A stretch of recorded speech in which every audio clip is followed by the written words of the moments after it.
Hi all. കാലത്ത് 5 മണിക്ക് തന്നെ എണീറ്റിട്ടുണ്ട് കേട്ടോ. ചേട്ടായി 4:30 എണീറ്റിട്ടുണ്ടെന്ന് എനിക്ക് തോന്നുന്നു. കഷായം ഉണ്ടാക്കലും പരിപാടിയും വെള്ളം ചൂടാക്കി തരലും ഒന്നും പറയണ്ട. കപ്പയാണ് ഇന്നത്തെ എൻ്റെ ബ്രേക്ക്ഫാസ്റ്റ് കേട്ടോ. ഞാൻ കുളിയെല്ലാം കഴിഞ്ഞ് വന്നപ്പോഴത്തേനും എനിക്ക് ആവിക്ക് വേണ്ടിയിട്ട് റെഡിയാക്കി വെച്ചിരുന്നതാണേ. അതിനിടയ്ക്ക് ചായയൊക്കെ ഇട്ട് തരുന്നുണ്ട്. ആൾക്ക് 7 മണിയാകുമ്പോഴത്തേനും പോകണ്ടേ. അതിന് മുമ്പേ എനിക്ക് വേണ്ട കാര്യങ്ങളെല്ലാം ചെയ്ത് തന്നിട്ട് പോകേണ്ടതുകൊണ്ട് നല്ല മുട്ടം പണിയാണ് ഈ ചേട്ടായിക്ക് കേട്ടോ രാവിലെ. അപ്പം ഞാൻ പറഞ്ഞു കപ്പ തേത്തിട്ട് എനിക്ക് തേങ്ങ ചണ്ടിയിട്ട് തന്നാൽ മതി എന്ന് പറഞ്ഞു. അതാകുമ്പോൾ എനിക്ക് ഇഷ്ടമാണ് പാലിൻ്റെ ചായയുടെ കൂടെ. അങ്ങനെ അന്നേരം ഇച്ചിരി കടുപ്പ് കിട്ടാൽ മതി എന്ന് പറഞ്ഞു. അപ്പം ഇച്ചിരി ബ്രൂ കോഫി ആയിട്ട് ഇട്ട് തരാടി എന്ന് പറഞ്ഞാൽ അങ്ങനെ ഇട്ട് തരികയാണ് കേട്ടോ. അപ്പം കപ്പയുടെ കൂടെ അങ്ങനെ കഴിച്ചാൽ മതിയല്ലോ, വേറെ സ്പെഷ്യലായിട്ട് കറിയൊന്നും വേണ്ടല്ലോ എന്ന് പറഞ്ഞു. ഉണക്കക്കപ്പ എല്ലാം വരുന്നവർക്കും കഴിക്കാമല്ലോ. അങ്ങനെ തന്നെ ഇട്ട് റെഡിയാക്കിയൊക്കെ തന്നു കേട്ടോ. എല്ലാ കാര്യങ്ങളോടും ചെയ്തു വരുമ്പോഴത്തേനും മടുത്തു പോവാം. മരുന്നൊക്കെയും കഷായമൊക്കെയും ഉണ്ടാക്കേണ്ട ഇതൊക്കെ ഉണ്ട്. പിന്നെ ആവി വലിക്കണം, ചൂട് വേണം, നല്ല പണിയുണ്ട് പാവം. എന്നെ ചെയ്യാനാ. ഇതൊക്കെ മാറി അങ്ങോട്ട് ഉഷാറായി എണീറ്റ് ചെയ്യുമ്പോൾ ഞാൻ അതേപോലെ നോക്കാം അല്ലേ, അല്ലാതെ തന്നെ ചെയ്യാൻ. എന്നിട്ട് എനിക്ക് ഡൈനിങ് ടേബിളെ കൊണ്ടുവച്ച് തന്നതാണ് കേട്ടോ. എന്നിട്ട് ഇന്ന് ആൾക്കും എന്നാന്ന് അറിയത്തില്ല, രാത്രിയിലൊക്കെ ഇച്ചിരി ചുമയും ശ്വാസം മുട്ടലും ഒക്കെ കൂടുതലായിരുന്നേ.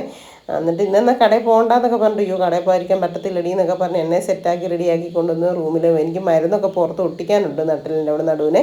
അതൊക്കെ ചെയ്ത് തന്നിട്ട് എൻ്റെ ഷീറ്റൊക്കെ നോക്കിയാൽ തന്നെയാണ് വിരിക്കുന്നത്. എനിക്ക് കുനിഞ്ഞൊന്നും ചെയ്യാൻ പറ്റത്തില്ലല്ലോ.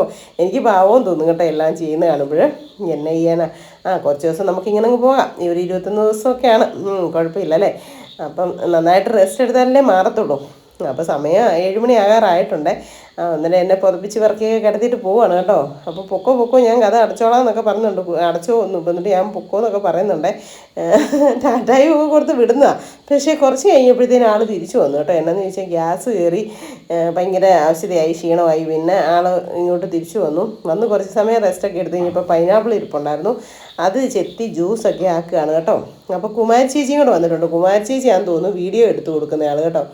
കുമാരി ചേച്ചിക്ക് നല്ല മുട്ടം പണിയാണ്. ഇപ്പോൾ അവിടുത്തെ പണി ഇവിടുത്തെ കുറേ കാര്യങ്ങളൊക്കെ ചെയ്തു തരുന്നുണ്ടല്ലോ.